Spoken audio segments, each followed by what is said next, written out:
আসসালামু আলাইকুম। আশা করি সকলেই ভালো আছেন। প্রিয় চাকরি প্রত্যাশী ভাই বোনেরা, বর্তমানে অর্থ মন্ত্রণালয়ে একটি নিয়োগ সার্কুলার প্রকাশ করা হয়েছে এবং এটিতে আবেদন চলমান রয়েছে। তো আজকের এই ভিডিওর মাধ্যমে আমি আপনাদেরকে অর্থ মন্ত্রণালয়ের এই নিয়োগ সার্কুলার নিয়ে সকল ধরনের তথ্যগুলো জানানোর চেষ্টা করব এবং এটি একটি সরকারি নিয়োগ সার্কুলার, রাজস্ব খাতভুক্ত নিয়োগ সার্কুলার, যেখানে বলা হয়েছে বাংলাদেশের যেকোনো নাগরিকরা আবেদন করতে পারবেন। অর্থাৎ এই বাংলাদেশের 64 জেলার যেকোনো প্রার্থীরাই চাইলে আবেদন করতে পারবেন। ছেলে মেয়ে উভয় প্রার্থীরাই কিন্তু আবেদন করতে পারবেন এবং অনলাইনের মাধ্যমে এই লিঙ্কের মাধ্যমে প্রবেশ করে তাকে আবেদনটা করতে হবে। তো এই ভিডিওর মাধ্যমে অর্থ মন্ত্রণালয় নিয়োগ সার্কুলার নিয়ে সকল ধরনের তথ্যগুলো জানানোর চেষ্টা করব। পদের নাম, পদের সংখ্যা, বেতন স্কেল, শিক্ষাগত যোগ্যতা, কিভাবে আবেদন করবেন এই প্রসেসটাও আমি আপনাদেরকে দেখাই দেবো। তো ভিডিওটা খুবই গুরুত্বপূর্ণ, না টেনে শেষ পর্যন্ত দেখার জন্য অনুরোধ করা হইল।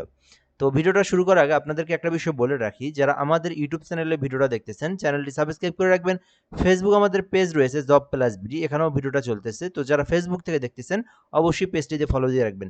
যে যেখান থেকেই দেখেন আমাদের সঙ্গে যদি আপনারা যুক্ত থাকেন, পরবর্তীতে কিন্তু যে কোনো সরকারি নিয়োগ সার্কুলারগুলো প্রকাশ করা মাত্রই আপনি কিন্তু আপনার সামনে চলে আসবে, আপনি কিন্তু দেখে জেনে নিতে পারবেন। তো প্রথমত পদের নাম 60 মুদ্রাক্ষরিক কাম কম্পিউটার অপারেটর, 13 গ্রেডে নিয়োগ দেওয়া হয়েছে।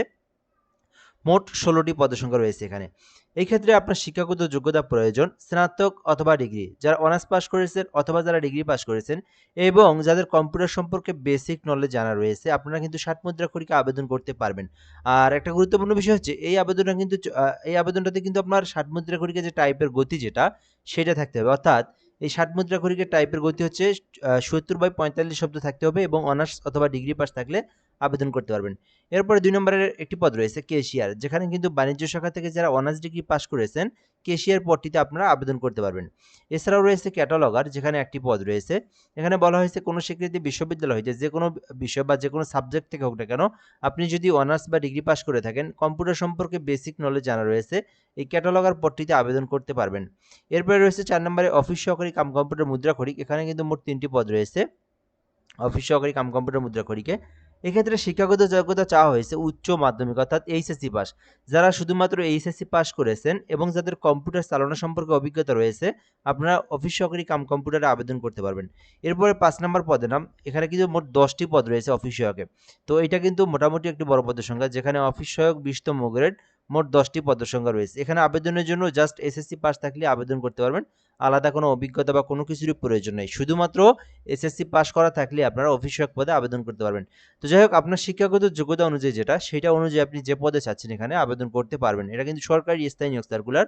তো এই সার্কুলারে আবেদন করতে যে বিষয়গুলো আপনার গুরুত্বপূর্ণ জানা থাকতে হবে, তার মধ্যে একটি হচ্ছে আবেদন করতে আপনার বয়স হচ্ছে 18 হতে 32 বছর পর্যন্ত সময়সীমা রয়েছে। এর মধ্যে আবেদন করতে হবে। আপনি যেকোনো পদে আবেদন করেন না কেন, আপনার বয়সটা কিন্তু 18 হতে 32, এই যে 18 হতে 32 এর মধ্যেই থাকতে হবে। আচ্ছা, এখন আমরা দেখব এই আবেদনটা কিন্তু বর্তমানে চলমান রয়েছে।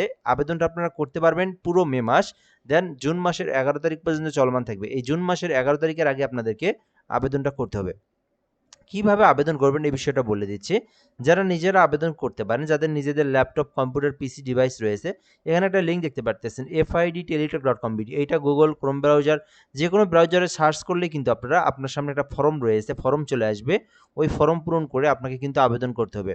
আপনি আমাদের মাধ্যমে আবেদন করে নিতে পারেন। কেউ যদি ঘরে বসে থেকে নির্ভুলভাবে আমাদের মাধ্যমে আবেদন করে নিতে চান, এটা আমাদের একটা সার্ভিস মোবাইল নাম্বার, মানে অনলাইন অ্যাপ্লিকেশন সার্ভিস। আমরা বাংলাদেশের সকল সরকারি চাকরির আবেদন করে দিয়ে থাকি। ঘরে বসে থেকে যে কোনো চাকরির আবেদন করে নিতে চাইলে এই নাম্বারটিতে যোগাযোগ করতে পারেন। আমরা আবেদন করে দিয়ে অ্যাপ্লিকেশনের পিডিএফটা দিয়ে দেবো আপনাকে সঙ্গে সঙ্গে। তো চাইলে যোগাযোগ করতে পারেন। এরপরে বিষয় হচ্ছে আপনারা যারা নিজেরা আবেদন করবেন, লিঙ্কে প্রবেশ করে ফর্মের মধ্যে প্রথমে পার্সোনাল তথ্যগুলো, তারপরে আপনার ঠিকানা তথ্য, এডুকেশনাল কোয়ালিফিকেশন, দেন আপনাকে একটা ছবি লাগবে 300x300 পিক্সেলের, একটা স্বাক্ষর লাগবে 300x80 পিক্সেলের। এগুলো আপনাকে সবকিছু দিয়ে তারপরে কিন্তু আপনাকে আবেদনটা সাবমিট করতে হবে। দেন আপনাকে কিন্তু সরকারি ফি জমা দিতে হবে। এটা কিন্তু সরকারি ফি গ্রেড অনুযায়ী দিতে হয়। এখানে বলাই আছে যে কেউ যদি ১ থেকে ৪ নাম্বার কর্মীকের মধ্যে আবেদন করেন, তার সরকারি ফি হচ্ছে ১১২ টাকা। এই যে এখানে সব সহ ১১২ টাকা। আর কেউ যদি আপনার ৫ নাম্বার ক্রমিক এটাতে আবেদন করেন, তাকে ৫৬ টাকা জমা দিতে হবে। এখানে কিন্তু আপনার অফিস সহায়ক যে পদটা, এটাতে ৫৬ টাকা পেমেন্ট করতে হবে। এবং পেমেন্ট করার জন্য অবশ্যই আপনারা সেই সমতুল্য টাকা রিচার্জ করার পরে প্রথমে আপনারা এফআইডি লিখে, আপনারা স্পেস দিয়ে ইউজার আইডি লিখে 16322 নাম্বারটিতে ফোন মানে আপনারা সেন্ড করে দিবেন। সেন্ড করলে পিন নাম্বার দিয়ে আবার আপনারা 16322 নাম্বার সেন্ড করে দিলে আপনার পেমেন্টটা কিন্তু সাকসেসফুলি হয়ে যাবে। দেন আপনার কিন্তু আবেদনটা তখন সম্পূর্ণ হয়ে গেল। পরবর্তীতে আপনাকে যখন এসএমএস দিবে 2 মাস বা 3 মাস যখন দিবে পরীক্ষার সময়, 7-8 দিন আগে পরীক্ষার এসএমএস দিবে, তখন ওইটা দিয়ে এডমিট কার্ড বের করে আপনাকে পরীক্ষায় অংশগ্রহণ করতে হবে। এটাই কিন্তু মূলত নিয়ম। তো আপনারা যারা আবেদন করতে চান অর্থ মন্ত্রণালয়ের এই নিয়োগ সার্কুলারে আবেদনটা করতে পারেন। বর্তমানে আবেদনটা চলমান রয়েছে। এটি একটি সরকারি স্থায়ী রাজস্ব খাতভুক্ত নিয়োগ সার্কুলার। এই নিয়োগ সার্কুলার নিয়ে আপনার আরো কোনো কিছু জানার থাকলে, আপনি জানতে চাইলে আপনি কমেন্ট করে বলতে পারেন। আমরা রিপ্লাই দিয়ে আপনাকে জানিয়ে দেব ইনশাআল্লাহ। ধন্যবাদ। ভিডিওটা এই পর্যন্তই। ভালো থাকবেন। আসসালামু আলাইকুম।